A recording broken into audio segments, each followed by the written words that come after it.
जय श्री राम। मैं हूं पंडित अरविंद गौड़। स्वागत करता हूं आपका अपने YouTube चैनल ज्योतिष विद पंडित गौड़ में। और हमारी आज की चर्चा का विषय है गुरु शुक्र युति। वैसे तो गोचर में गुरु शुक्र युति 15 फरवरी से बन रही है और ये लगातार रहेगी 12 मार्च तक।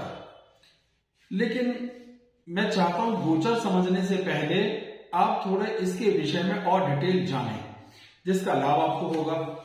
क्योंकि जब तक कोई चीज हमें डिटेल में समझ में ना आए उसका कुछ फायदा नहीं है। अब गुरु और शुक्र की युति का भाव है गुरु और शुक्र का एक साथ होना। 12 कुल मिलाकर लग्न होती हैं और हर लग्न के लिए हर ग्रह कारक नहीं होता। तो ऐसी कुछ लग्न हैं 5 जिनमें कारक जो है गुरु है, शुक्र नहीं। और ऐसी 7 लग्न हैं जिनमें कारक शुक्र है, गुरु नहीं। अभी तो कॉम्प्लिकेटेड बात हो गई। चलिए इसको समझने का तरीका क्या सोचा मैंने कि युति को 2 तरीके से नाम ले लेते हैं। पहला गुरु शुक्र की युति और दूसरा शुक्र गुरु की युति। तो वो 5 राशियां जिनमें गुरु कारक होते हैं, शुक्र नहीं, जिनमें गुरु शुक्र की युति कहा जानी चाहिए। और इसका अर्थ भी मैं अभी डिटेल में बताऊंगा। वो है मेष, कर्क, वृश्चिक, धनु और मीन। इन 5 लग्नों पर, लग्न राशियों पर गुरु शुक्र युति बोला जाना तर्क संगत होगा। वो 7 लग्न राशियां हैं वृषभ, मिथुन, सिंह, कन्या, तुला, मकर और कुंभ। जिन पर शुक्र कारक होते हैं, गुरु नहीं, तो उन्हें शुक्र गुरु की युति कहा जाना चाहिए। अब बात यह आती है कि इन दोनों में फर्क क्या है या इस युति का क्या महत्व है। तो पहले हमको ये जानना जरूरी है कि गुरु का ऑन दी होल प्रभाव होता क्या है। तो गुरु ज्ञान के, सामर्थ्य के, शांति के, ध्यान के, अध्यात्म के कारक हैं, त्याग के कारक हैं। वो हमें ये प्रेरणा देते हैं कि हम पढ़ें, लिखें, आगे बढ़ें, त्याग करें, सामाजिक बने, समाज के लिए सोचें, चित्त शांत करें, व्यवहार कुशल बने। अब शुक्र की क्या प्रवृत्ति है? शुक्र ऐश्वर्य को बिलोंग करते हैं। बहुत सा धन कमाएं, आनंद की अनुभूति करें, रास रंग में डूबें, धन, संपदा, सौंदर्य के प्रति आकर्षण देता है। अब दोनों का अंदाज बिल्कुल अलग अलग है।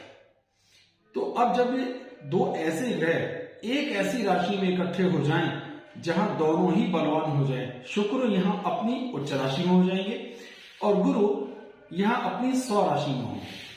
अब जिस स्व राशि का मतलब हुआ बलवान।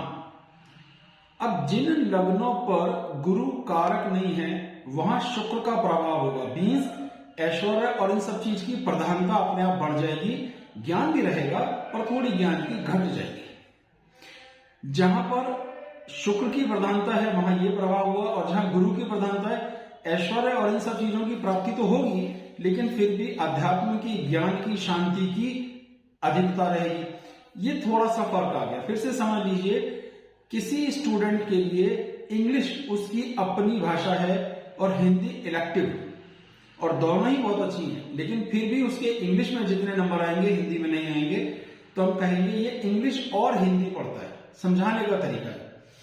अब वहीं एक दूसरा स्टूडेंट है जिसकी अपनी मातृभाषा हिंदी है, उसे इंग्लिश भी बहुत अच्छी आती है, लेकिन फिर भी वो जितना कंफर्टेबल हिंदी में होगा, इंग्लिश में नहीं होगा, तो उसके लिए बोलेंगे ये हिंदी और इंग्लिश में अच्छा है, यानी उसकी प्रायोरिटी हिंदी की तरफ थोड़ी ज्यादा होगी। ये केवल एक समझाने के लिए मुझे तुरंत दिमाग में मेरे आया, मैंने एग्जांपल दिया। तो हमने अब तक क्या क्या सीखा कि गुरु शुक्र की युति हो रही है 15 फरवरी से लेके 12 मार्च तक ये रहेगी। ये तो था गोचर। परमानेंट कुंडली में भी इसको कैसे देखते हैं थोड़ा जान लें, इनका स्वभाव, नेचर पकड़ लें, तो गोचर के वीडियो का वास्तविक महत्व हमें समझ में आएगा। गुरु के स्वभाव की चर्चा हो गई, शुक्र के स्वभाव की चर्चा हो गई। दोनों एक राशि में होंगे तो अति बलशाली होंगे। एक ही लग्न में दोनों ग्रह एक साथ बहुत बलशाली हो, ऐसी भी लग्न है, उनकी भी मैं अभी चर्चा करूंगा जहां दोनों का ही प्रभाव आ जाता है। वो जब गोचर पढ़ूंगा तो बताऊंगा। अब लमसम कुल 12 जो हमारे भाव हैं उनमें केंद्र और त्रिकोण, इनमें उसका प्रभाव सबसे अधिक शुभ देखने में आएगा। आप स्क्रीन पे भी देख पा रहे हैं, उनको मैंने ब्लू कलर से लिख दिया, नीले रंग से। जहां प्रभाव थोड़ा धीमा आएगा वो 3 भाव वहां मैंने उनको पीले रंग से लिख दिया है, और 3 भाव 6, 8, 12 मैंने ब्लैंक छोड़ दिए जहां उनका गोचर में प्रभाव नहीं आएगा या बुरा प्रभाव आएगा। तो 6 लग्न राशियों के लिए बहुत अच्छा प्रभाव देंगे। 3 को एवरेज, 3 को खराब, या कुल मिलाकर 6 अच्छी और 6 एवरेज या खराब में चली जाती है। तो अभी तक जो कुछ भी बात समझ में आ गई वो ये थी, इसका स्वभाव क्या है, नेचर क्या है, किस कुंडली में कैसा है, और गोचर में इसके अलावा और क्या क्या योग बनेंगे, इन पर भी मैं चर्चा अभी शुरू करूंगा जब गोचर को पढ़ना शुरू करते हैं। अब गोचर पे इस सभी प्रभावों को देख लेते हैं जो आज का वीडियो है। तो यहां 12वें घर में ये प्रभाव आएगा, और अभी हमने चर्चा में लिया कि 12वें घर में इनका प्रभाव बहुत अच्छा नहीं आएगा।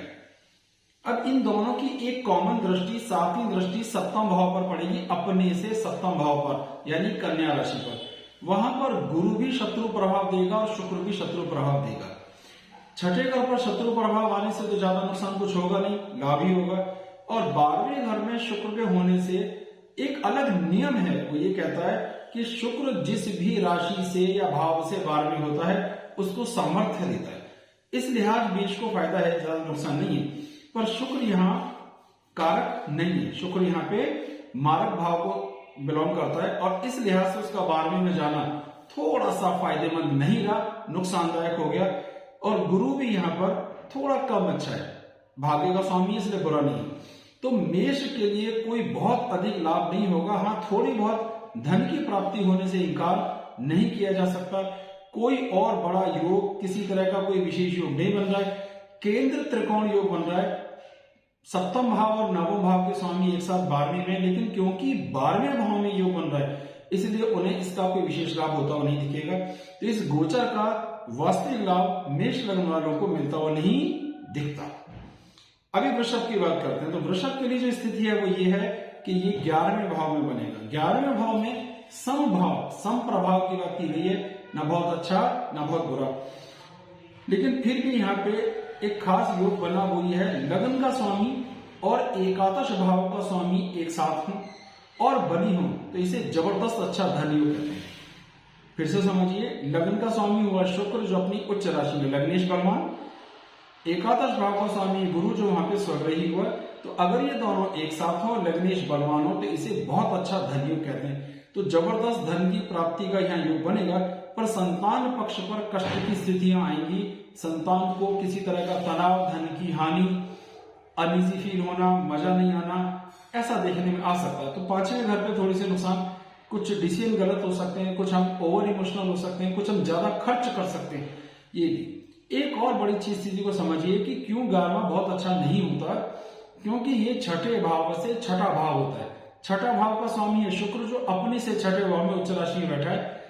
इस कारण भी ये स्वास्थ्य को तनाव दे सकता है। हेल्थ की यहाँ पे छोटी मोटी प्रॉब्लम आपको देखने में आ सकती है, डाइजेशन से संबंधित भी कुछ छोटी मोटी दिक्कत देखने में आ सकती है। लगभग 1 महीने का गोचर है, कोई बहुत बड़ा फर्क नहीं आएगा, लेकिन वृषभ के लिए स्थितियां एवरेज अच्छी हैं, बहुत अच्छी नहीं। अब पहली वो लग्न आ गई जिसका नाम है मिथुन, जिसके लिए परफॉर्मेंस बहुत अच्छी है। तो पहला एक बड़ा राजयोग, उसका नाम है गुरु का राजयोग, और वो हुआ हमारा हंस महायोग, बहुत बढ़िया योग है, और मालव्य महायोग। 2 जबरदस्त अच्छे राजयोग यहां पर बन गए। एक और योग होता है, अगर लग्न से दशम भाव में गुरु या शुक्र हो, या कोई भी एक ग्रह हो, गुरु या शुक्र दोनों, तो इसे कर्मजीवी योग कहते हैं। ये भी बड़ा पावरफुल योग हो गया, तो इसका भी लाभ होगा। प्लस अगर हम एक और तरीके से देखें तो केंद्र त्रिकोण योग भी बना, 5वें और 7वें भाव का स्वामी भी एक साथ है, तो केंद्र त्रिकोण राजयोग भी यहां पर बन रहा है। तो चंद्रमंगल से कर्मजीवी योग की मैंने बात बताई, चंद्र से या लग्न से दशम भाव में शुभ ग्रह हो तो ये प्रभाव आता है, और केंद्र त्रिकोण योग भी बना, और मालव योग और हंस योग। तो इसमें 4 राजयोग बनेंगे। मिथुन के लिए ये बहुत फ्रूटफुल है, बहुत अच्छा है, बहुत इसमें लाभ मिलना चाहिए, और ये लाभ जो अब होंगे काफी लंबे समय तक भी प्राप्त होते हुए दिखाई देंगे। अब बात आ जाती है कर्क लगन के हिसाब से। देखो, अब कर्क लगन पे अच्छा है, बढ़िया है, यहाँ कोई ऐसी कोई बहुत बड़ी समस्या नहीं है, लेकिन जो एक खास चीज यहाँ दिखाई देती है वो है चौथे भाव का स्वामी और 9वें भाव का स्वामी एक साथ है। चौथे भाव का स्वामी क्या हुआ? शुक्र, 9वें का स्वामी गुरु, दोनों एक साथ। इस योग को कहते हैं काहल योग। ये भी बहुत अच्छा योग है। तो अत्यधिक धन की प्राप्ति होती है। यहाँ पे केंद्र त्रिकोण योग भी एक बन रहा है। अगर हम इस बात को ध्यान देंगे तो केंद्र चौथे घर का स्वामी और 9वें घर का स्वामी इकट्ठे हैं, तो केंद्र त्रिकोण योग भी है, काहल योग का भी निर्माण हो रहा है। तो कर्क के लिए ये रिजल्ट बहुत अच्छे हैं। भाग्य को बढ़ाने वाले, मेहनत को बढ़ाने वाले, ईश्वर की कृपा, धर्म, अध्यात्म सबकी प्राप्ति यहाँ पे होती हुई दिखाई देगी। इनके लिए शुक्र कारक है, इसलिए शुक्र का जबरदस्त लाभ आपको यहाँ स्पष्ट रूप से दिखाई देगा। तो गुरु की स्थिति भी यहाँ पे बहुत अच्छी है और शुक्र की स्थिति भी यहाँ पर बहुत अच्छी है। इसमें किसी तरीके का कोई नुकसान यहाँ पे नहीं है। सिंह लगन की बात करते हैं तो ये 8वें घर में ये निर्माण हो रहा है। कोई बहुत अच्छी स्थिति नहीं है। केंद्र त्रिकोण योग तो बन रहा है चौथे और 10वें घर से, लेकिन क्योंकि अष्टम भाव में गोचर में बन रहा है तो इसका कोई विशेष लाभ होता हुआ नहीं दिखाई देगा। थोड़ा सा लाभ क्या होगा, सेविंग्स इंप्रूव हो सकती है, कुछ यात्राएं हो सकती हैं, ऐसा भी देखने में आ सकता है, लेकिन फिर भी कोई बहुत बड़ा लाभ नहीं होगा। कुटुंब के साथ तालमेल की दिक्कतें देखने में आएंगी, फैमिली के साथ अनईजी फीलिंग्स ऐसा भी देखने में आ सकता है। तो परिवार से थोड़ा तनाव, बोली भाषा का इंपैक्ट थोड़ा सा खराब देखने में आ सकता है। तो मिला जुला असर इसका कोई खास अच्छा इनको देखने में नहीं आएगा। दूसरी लग्न ऐसी आ गई जिसके लिए बहुत अच्छा फल प्राप्त होगा और वो है कन्या। अब कन्या के लिए कई सारे योग बनेंगे। हंस योग और मालव योग तो है ही, इसके अलावा एक बनेगा सतकलत्र योग। सप्तम भाव में शुक्र गुरु हो या उनकी दृष्टि भी हो तो सुंदर पत्नी, अच्छी पत्नी, व्यवहार कुशल पत्नी बनने का योग बनता है। ऐसी पत्नी प्राप्त होती है, या जीवन साथी कह लीजिए, ऐसा जीवन साथी प्राप्त होता है। तो ये बहुत अच्छी स्थिति हो गई। दूसरा, दूसरे भाव का स्वामी केंद्र में हो और बलवान हो तो ये भी बहुत ही सुंदर, इसे स्ववीर धन अर्जन योग कहते हैं, यानी अपनी सामर्थ्य से धन प्राप्त करने का योग। और अगर लग्न पर गुरु, शुक्र या किसी भी शुभ ग्रह की दृष्टि पड़ती हो, इसे एक तरह से कहते हैं शरीर सुख योग। तो शरीर सुख योग तो 5 यहाँ पर योग बनते हैं। कन्या के लिए बहुत अच्छी स्थिति है, इसमें कोई खराब स्थिति नहीं है। इनको पूरी तरीके से लाभ होगा, धन की, मान सम्मान, ऐश्वर्य, वैवाहिक जीवन के सुख, रोजमर्रा की आमदनी और जीवन स्तर में बढ़ोतरी साफ साफ दिखाई देगी। तुला लगन की बात करते हैं। तुला लगन के लिए स्थितियां जो एवरेज हैं, इसलिए एवरेज है क्योंकि छठे घर में गोचर बन रहा है। गोचर में शुक्र को छठे में जाना भी शुभ नहीं है और गुरु के लिए भी कोई खास अच्छा नहीं। बेशक वो गुरु का अपना घर है, फिर भी एक एवरेज प्रभाव देगा। और गुरु यहाँ पर तीसरे घर का और छठे घर का मालिक होने के कारण खराब स्थिति मेंटेन करता है, कारक बिल्कुल भी नहीं। ऐसी स्थिति में इस युति का, केवल इस युति का कोई विशेष लाभ तुला लगन वालों को होता नहीं दिखेगा। हाँ, थोड़े से खर्चे बढ़ सकते हैं, पैसा फिजूल खर्च हो सकता है, थोड़े हॉस्पिटल के चक्कर लग सकते हैं, मिला जुला करके ज्यादा लाभ होता हुआ दिखाई नहीं देता। वृश्चिक के लिए बात करते हैं। पंचम भाव में ये योग बन रहा है, बड़ा अच्छा है। यहां पर भी एक बहुत सुंदर योग है कि दूसरे भाव का स्वामी बृहस्पति केंद्र या त्रिकोण में बलवान हो तो स्ववीर धन अर्जन योग, यानी अपनी सामर्थ्य से धन कमाने का योग बनता है। संतान का गजब का सुंदर योग यहाँ बना हुआ है। संतान की प्राप्ति के भी योग बनेंगे, धन प्राप्ति के योग बनेंगे, ज्ञान प्राप्ति का योग बनेगा, संतान से मिलने वाले सुखों की प्राप्ति होगी, धन कमाने का मौका मिलेगा, वैवाहिक जीवन के सुखों के मिलने की भी यहाँ पे गुंजाइशें बढ़ती चली जाएंगी। तो बहुत ही सुंदर, वृश्चिक के लिए बहुत सुंदर, बहुत ही अच्छा फ्रूटफुल रिजल्ट आएगा। आमदनी को भी कोई नुकसान बिल्कुल भी किसी तरह से नहीं है। तो परिवार से तालमेल, धन का तालमेल, संतान का, ज्ञान का, बुद्धि का आपको यहाँ पे लाभ होता हुआ दिखाई देगा, आमदनी बढ़ेगी और वैवाहिक जीवन में रस बढ़ेगा। तो हर लिहाज बहुत अच्छा है। अब बात आ जाती है धनु लगन की, यहां भी बहुत अच्छा है। जो 2 मुख्य राजयोग हैं, हंस महायोग जो बृहस्पति बना रहे और मालव्य महायोग जो शुक्र बना रहे, वो तो है ही। पर एक अलग नियम ये कहता है कि अगर कुंडली में चौथे भाव का स्वामी स्वग्रही हो और वो शुभ ग्रह हो तो इसे निष्कपट योग कहते हैं। ऐसा आदमी दिल का सच्चा होता है, शांति प्रिय होता है, उसे धन, मकान, वाहन, मां और हायर एजुकेशन के सुखों की सहज प्राप्ति हो जाती है। हर लिहाज बहुत अच्छा है। तो सेहत के हिसाब से, धन के हिसाब से, आमदनी के हिसाब से, व्यवहार कुशलता के हिसाब से, माता जी के आशीर्वाद और कृपा मिलने के हिसाब से ये बहुत अच्छी स्थिति है। किसी तरीके का कोई नुकसान होता हुआ यहाँ पे दिखाई नहीं देता।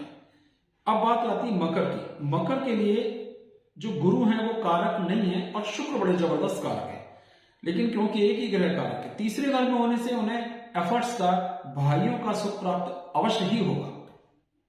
भाइयों से सहयोग मिलेगा, आपको मेहनत का रिजल्ट मिलेगा। लेकिन इतने बड़े बड़े ग्रहों का एक साथ होने के बाद भी वो लाभ प्राप्त नहीं होगा जो उनका हक था। दशम भाव का स्वामी अपनी उच्च राशि में गया, इसका लाभ होगा, निश्चित रूप से होगा। लेकिन फिर भी जो युति का प्रभाव हो तो अकेले शुक्र का होगा, तो धन संपदा सब कुछ बढ़ेगी, एफर्ट्स रिजल्ट्स बढ़ेंगे, पर वो शानदार या वो जबरदस्त अच्छा रिजल्ट नहीं आएगा जो उम्मीद है, क्योंकि भाग्य की इतनी सपोर्ट नहीं मिलेगी। आपको मेहनत ज्यादा करनी पड़ेगी, रिजल्ट जरूर निकाल लोगे, पर वो मजा नहीं आएगा जो आपको आना चाहिए था। ये एक समस्या देखने में जरूर आएगी। तो ये एक एवरेज स्थिति यहाँ पे मेंटेन होती है। कुंभ के लिए भी एवरेज स्थिति मेंटेन होती है, क्योंकि वो दूसरे भाव में, तो धन की बढ़ोतरी होगी, बोली भाषा व्यवहार कुशलता बढ़ेगी, पर आपको शुगर या यूरिन इन्फेक्शन जैसी कुछ समस्याओं के बढ़ने की गुंजाइश दिखाई देगी। यहाँ शुक्र जबरदस्त कारक है, तो ऐश्वर्य, धन, खाना पीना, दावतें, ये सब हो सकता है। कुछ धन खरीदना, सोना खरीदने का योग हो सकता है, नए वस्त्र खरीदने का योग बन सकता है, नए वाहन खरीदने का भी योग बन सकता है। लेकिन ये तो अकेले शुक्र का योग होगा। अगर हम युति के हिसाब से टोटल एटरी में देखते हैं तो सिवाय परिवार के सहयोग, फैमिली के साथ तालमेल, कुटुंब के साथ तालमेल और बोली भाषा के कोई विशेष लाभ होता हुआ दिखाई नहीं दे रहा। कुछ परसेंट स्वास्थ्य को तनाव देखने में आ सकता है। तो ये एक एवरेज प्रभाव होगा, बुरा तो है ही नहीं, एवरेज। आ गई मीन लग्न, आखिरी। दो मुख्य यहाँ पे निर्माण हो रहे हैं जिसका फायदा हमें देखने को मिलेगा। हंस महायोग और मालव्य महायोग को तो बनेगा ही बनेगा, क्योंकि सप्तम भाव पे दो शुभ ग्रहों की दृष्टि बढ़ रही है, तो सप्तकलत्र योग भी बनेगा जो बहुत सुंदर अच्छा जीवन साथी का योग, यानी अपना स्वास्थ्य भी अच्छा होगा, जीवन साथी के सुखों की स्थिति भी बनेगी, शरीर सौख्य योग भी बना, लग्नेश लगन में स्वगड़ी होने के कारण। तो हंस योग बना जिसका लाभ होगा, मालव्य योग बना जिसका लाभ होगा, शरीर सौख्य योग बना क्योंकि लग्नेश लगन में स्वग्रही है और बलवान है 3, और सप्तम भाव पे दो शुभ ग्रहों की दृष्टि पड़ रही है जो अच्छा जीवन साथी का। तो धन, मान, सेहत, सम्मान, ज्ञान, संतान, वैवाहिक जीवन का सुख, प्रेम का सुख, सभी सुखों की यहाँ पे प्राप्ति हो रही है। तो गोचर में इसको कैसे देखें लगन के हिसाब से, इसकी चर्चा मैंने आपसे कर ली।